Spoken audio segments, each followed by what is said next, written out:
నమస్తే. తేజ్ న్యూస్కి స్వాగతం. పంట పొలాలకు బిందెలతో నీరు పోస్తున్న మహిళలు. ట్రాన్స్ఫారం పాడే కరెంటు లేక వరి నారు ఎండిపోకుండా బిందెలతో నీళ్లు పోస్తున్న రైతులు.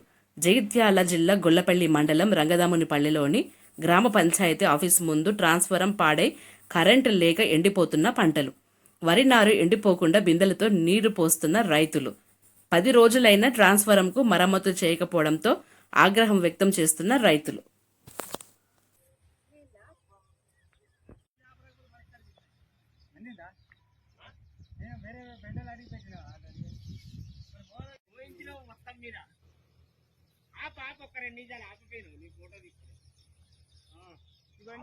పదిహేను రోజులు అవుతున్నది. 4 రోజులు బిల్కులే నీళ్లు లేవు.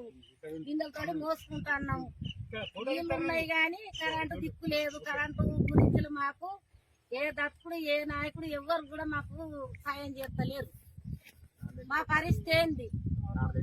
నార్లు ఎండిపోతున్నాయి. ఇప్పుడు మాకు ఈ నార్లు ఎండిపోయినాక ఇప్పుడు ఇవి మా పొట్ట దెబ్బ కొట్టే పవిత్రం అయిపోతున్నది.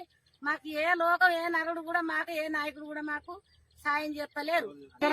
మంది కరెంట్లు ఎండిపోతున్నాయి. మేము చెప్తే కరెంట్ వాళ్ళు కూడా మీరోళ్ళు కూడా ఎవరు కూడా పట్టించుకుంటారు, ఎవరు కూడా చెప్తలేరు.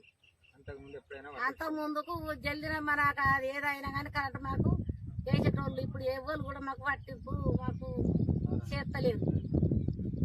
మేము రోజు 5 మనసులో 4 నీళ్ళు పోసుకుంటాం. మేము 4 తగ్గించుకుంటున్నాం. దయచేసి మాకు ఎమ్మెల్యే సార్ మాకు దయచేసి మాకు జల్దిన మాకు కరెంటు ట్రాన్స్ఫర్ ఇవ్వగలరు. నీళ్లు మోసులు కైకిల్లో పెట్టి నార్లు ఎండిపోయినాక ఎట్లే మాకు నోట్ల కట్టే టైం అయ్యి